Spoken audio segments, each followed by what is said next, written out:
This is Gary Atencia with CNTV, and today we're in beautiful Rocky Mountains above Golden, Colorado. I am here with Holly Strebel Photography. Since 2010, she has been providing wonderful images, memories for folks here in Golden. Let's start off first of all, Holly, why don't you explain to me what a California native ends up being here in Colorado and pursuing the photography industry? Well, I actually moved around a lot before I ended up in Colorado, and I was in Chicago for about 2 years. And I moved back to California after Chicago, and I said, I'm never going anywhere where it snows. I like warm weather. And then I was visiting a friend in Colorado, and she introduced me to Jeff, my husband, and I was like, hi. So you ended up here in Colorado. So I ended up here, correct. Obviously, consumers out here, we love images. Basically, we've been using them for years. Now more than ever, technology has cameras on iPhones, iPads, iPods, laptops, you name it. Why do you think consumers still continue to turn to a professional to capture some great moments for them? Because photography really isn't easy. It doesn't matter what kind of camera you have or how up to date it is. It's really challenging to capture the correct skin tone of a person, the correct exposure of a backlit image, to capture the magic, the moment that you had in your mind. Sometimes you take a picture and you're like, that's not what I had in my mind. Or if you go somewhere and you see like a beautiful waterfall and the sun setting and you take a picture with your camera and you look back and you're like, wait, I swear it was so much better in person. And so a photographer just trained, to expose the image correctly and kind of capture the magic that you actually see and that you actually remember. So I think it's great actually that consumers have cameras now, and I think it's great that the iPhone is so popular and the iPad is so popular, because I think that's even pushed photography even more for professionals and kind of made it, I think people want it even more. I think you're absolutely correct. I was a photographer for over 20 years, and quite honestly, I've always said that it's really not the camera that you're dealing with. A lot of folks look at that, but it's really the person behind that camera, what they're able to do with it. Basically, have you loved and embraced the digital age that we've moved into? Yes, absolutely. It's fun to, take a picture, erase, even if I'm taking pictures of my own kids. Let me ask you this right off.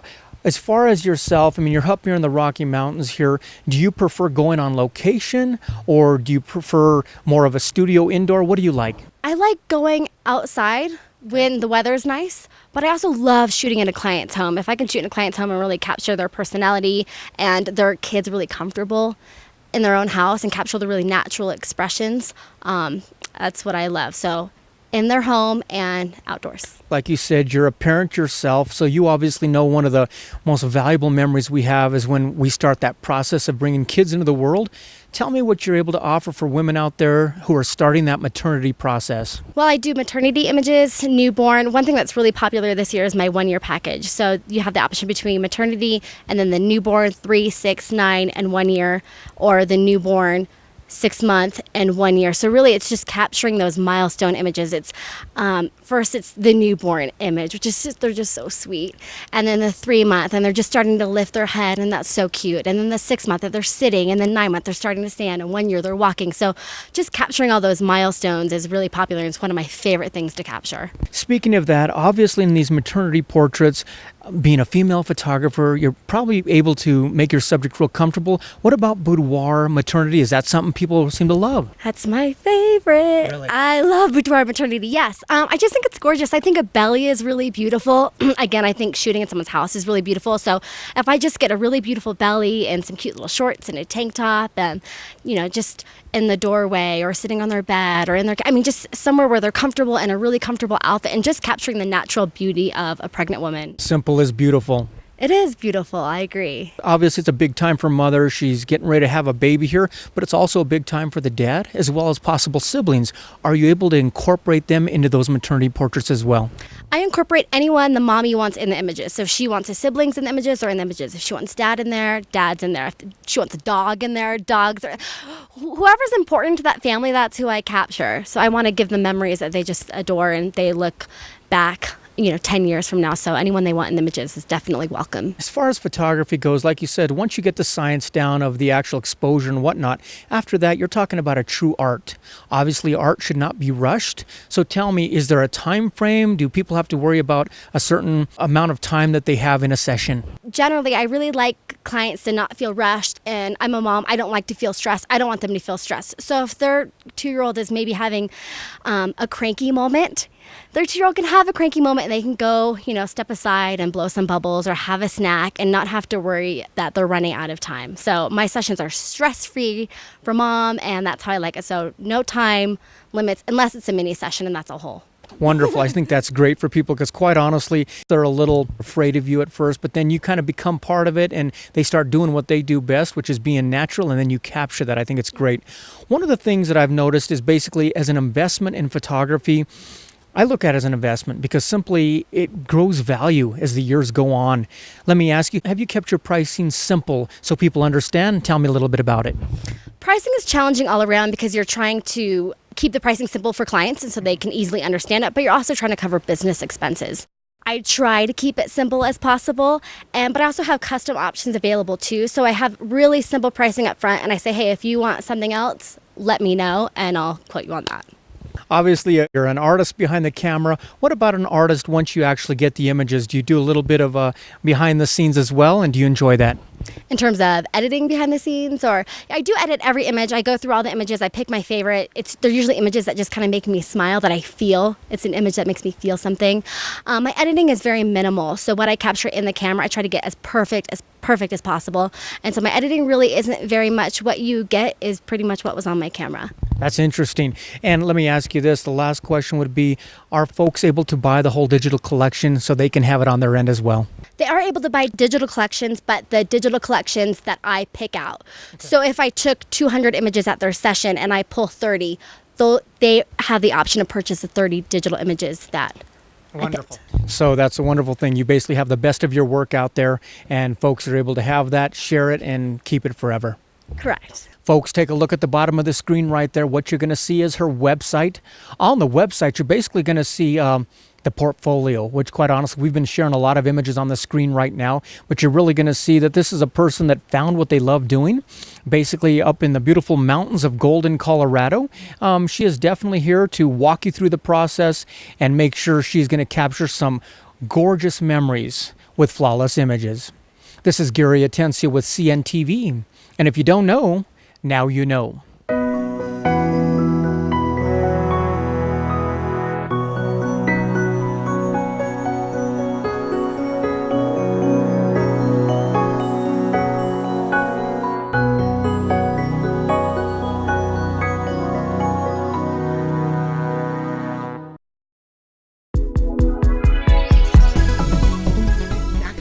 Full-service barbershop that caters to men's unique style and personality. Stylists are trained in shaving, haircutting, beard trimming, and designing, shampooing, and styling. Escape into a world of total comfort, relaxation, and rejuvenation. Treat yourself to an experience of a quality haircut, face shaves with a straight razor or safety razor, massage therapy, manicure, pedicure, color, or wax performed by the specially selected Knockouts girls. Indulge yourself with a unique Knockouts cut, style, or other grooming service. Our first-class service includes today's most advanced coloring and hair management techniques and products. Our staff are specially selected and your services are assured. As always, walk-ins are welcome. Don't leave your appearance to just any salon. You deserve the best in men's hair care and grooming. Knockouts, the best place for men's hair care and grooming.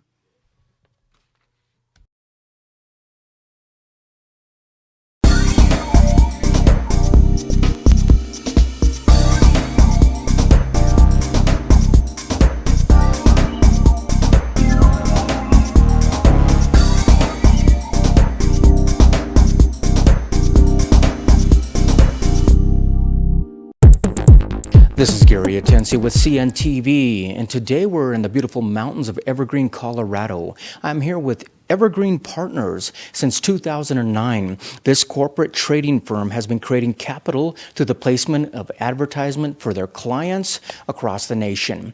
I am with the CEO and the founder, Gordon. Thank you so much for sharing some time with us here today. Why don't we begin, first of all, a little bit about yourself. What is it that got you involved in this type of industry? I used to be in a marketing career, and I used a corporate trading service in my marketing career, and I got to know the business. I thought it was very interesting and creative. I left my marketing career and went into this career.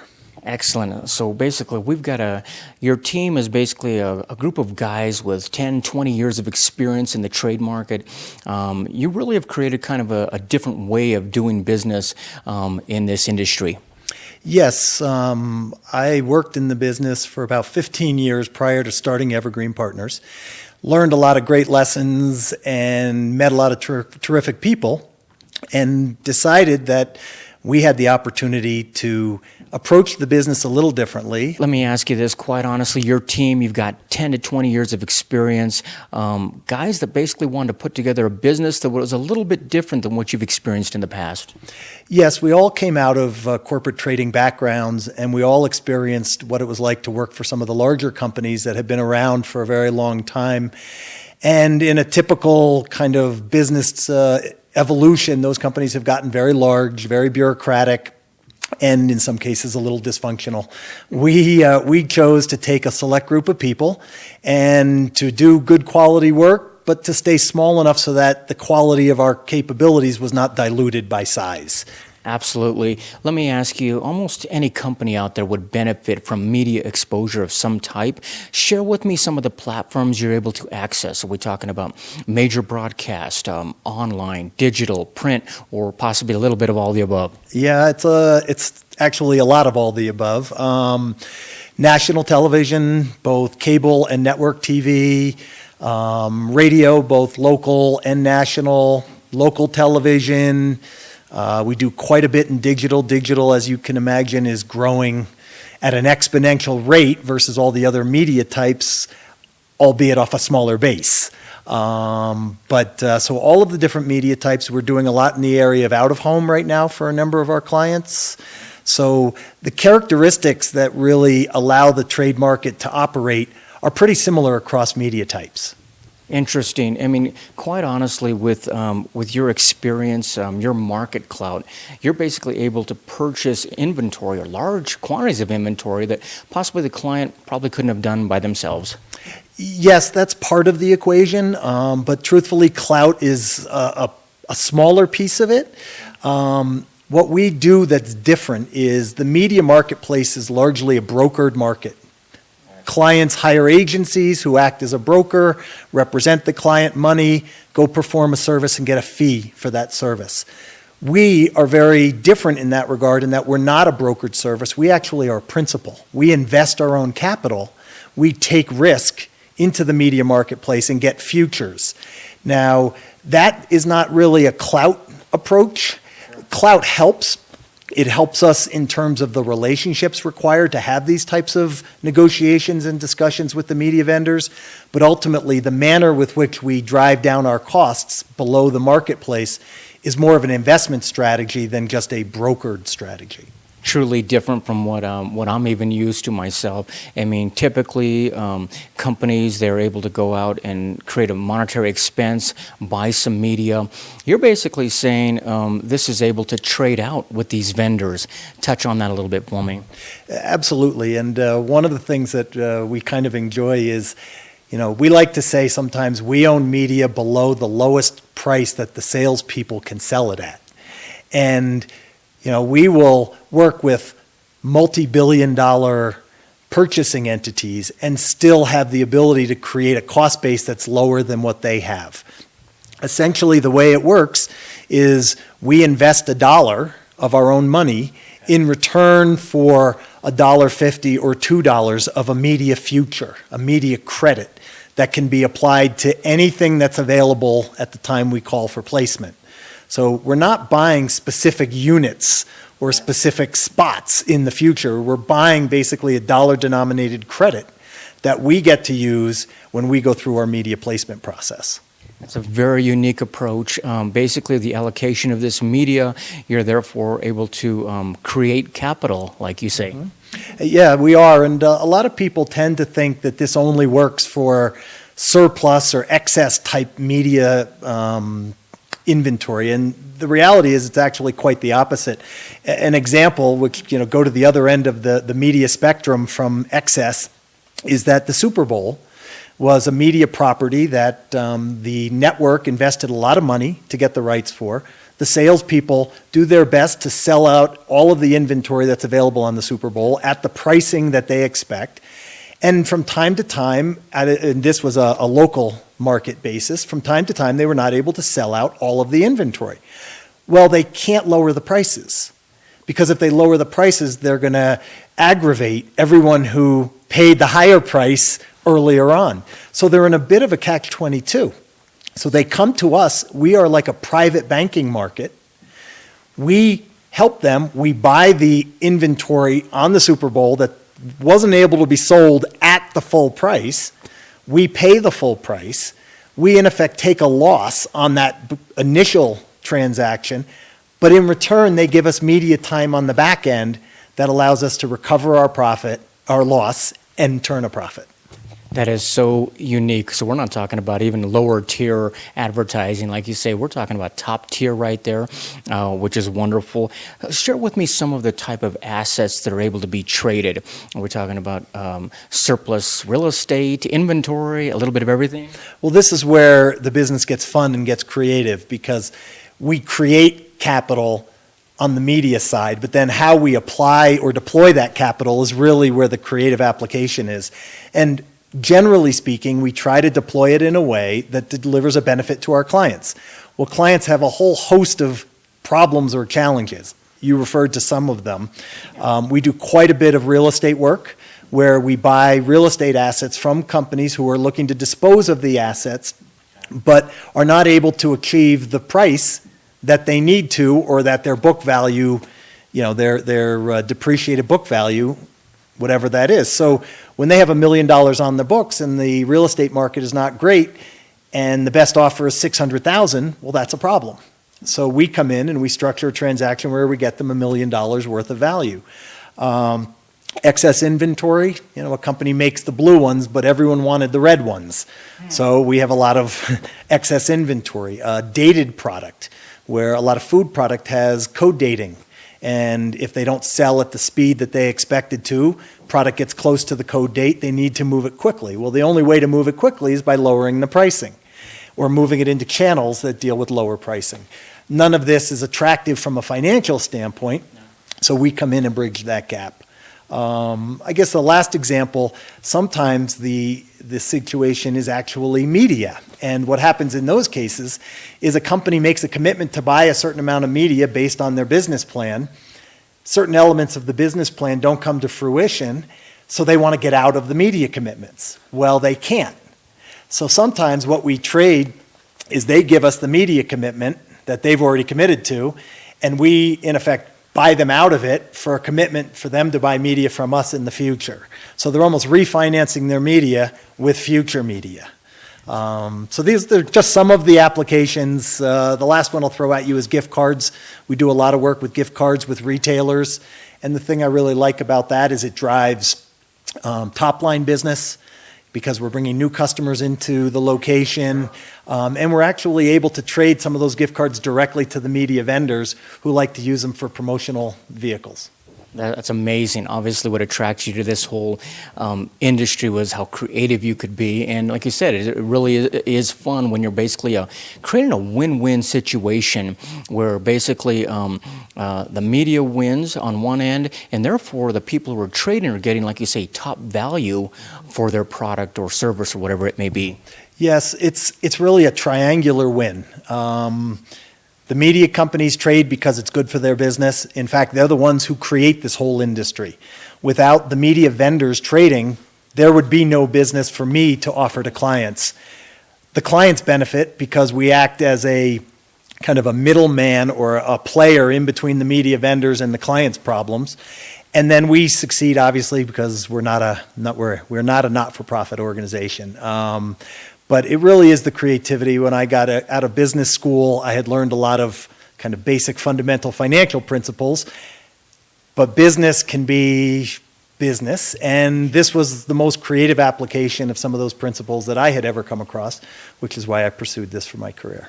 Not only that, but your partnership with these vendors basically puts you in a unique position because you're more flexible than a lot of other companies would be. I mean, you're not locked into one media. You're not locked into really anything. Right. It is very flexible. And one of the things that we've done that has been very helpful to us is we've partnered with Evergreen Partners. We've partnered with a company called Horizon Media in New York. And so we're building our trading operation in conjunction with Horizon Media. And Horizon Media is a $4 billion media placement company, also privately held. And so it's really given us the leverage and the clout and the relationships combined with our techniques and our investment strategies that together have really yielded a tremendous result. Wonderful. Tremendous results they've been acquiring since they basically put the company together here. We're talking about a team, a group that basically had decades of experience in the corporate trade, and basically decided to do something a little bit different. They love the creative approach, and obviously the companies out there all win. Like you said, it's a triangle win for all. Check out their website at the bottom of the screen right there. What you're going to see on the website, you're going to learn, first of all, a little bit more about the company. You can also take a quick glance at the bios of some of their team they have there as well. They've got white papers that you can download. They've also got a downloadable book there as well.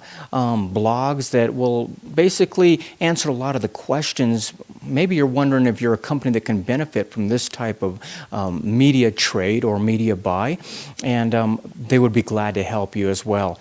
Speaking of some of the testimonials, we see them there on the screen.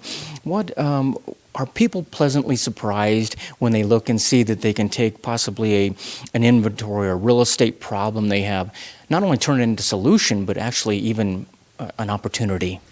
That is probably one of the most rewarding parts of our business, which is people tend to look at you and get a little cross-eyed and quizzical as you're describing what's possible, and overcoming that doubt, that concern, that apprehension is really what we and everyone on our team enjoy. It's a little bit of, the underdog demonstrating that something is possible, and it is possible. There's a certain amount of creativity, but when you break down the pieces, you understand that all the players are benefiting. They're all making conscious, rational decisions to participate in this marketplace, and there is a win-win-win result at the end of the day. So we ask people to open up their minds, consider something that may be a little alternative, and if you need to test, we have no qualms with starting small and demonstrating value and going from there. Some of our biggest relationships started that way. So we're very supportive of that, but that is the part that we enjoy the most. Wonderful. And it would seem there's probably some businesses that are better suited for trading. And is that what takes place at a consultation when somebody wants to get started? Absolutely. We go through a phase which we call feasibility assessment. Not everybody is a perfect candidate for this business. And truthfully, we don't really want to get involved in situations that aren't going to work out positively. It's just not, it's not good karma, it's not good use of resources, and at the end of the day, nobody really benefits. So we spend a lot of time ferreting out good opportunities from bad opportunities, and that's not just from our perspective, that's an opportunity to deliver the value that we're, the expectation that we're setting.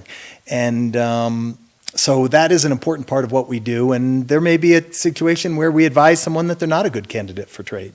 Interesting. That's okay too. Absolutely. I mean, you're located here in the beautiful mountains of Colorado, but you are not bound geographically. You're able to help folks literally across the nation, from New York to here. Is that something that is a benefit for clients as well? Yes. When we started our company, we had a philosophy which was, clients don't really care where your office is. They care the service you provide, the product you deliver, and quite frankly, most of our direct interaction is at their offices. So we have a group of professionals who are located all over the country, from Colorado to Florida to Boston to Phoenix, and then obviously quite a large group of people in New York where our media operations are based. We think a decentralized approach is more beneficial because, quite frankly, we're able to go see our clients more often.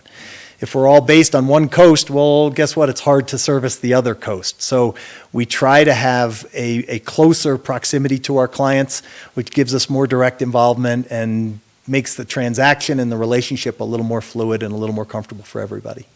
Excellent. Once again, folks, that's Evergreen Partners. Their website is on the bottom of the screen right there. And basically, a company that began very shortly, have done a lot of clients out there. Check out the testimonials right there on the website as well. That is Evergreen Partners, located in Evergreen, Colorado. Your gain is our only business. This is Gary Atencio with CNTV. And if you don't know, now you know.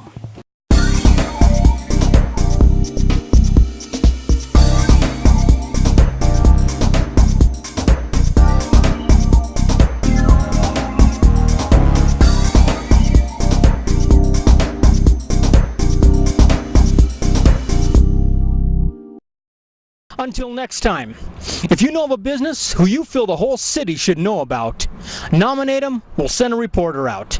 This is Gary Atencio from CNTV, and if you don't know, now you know.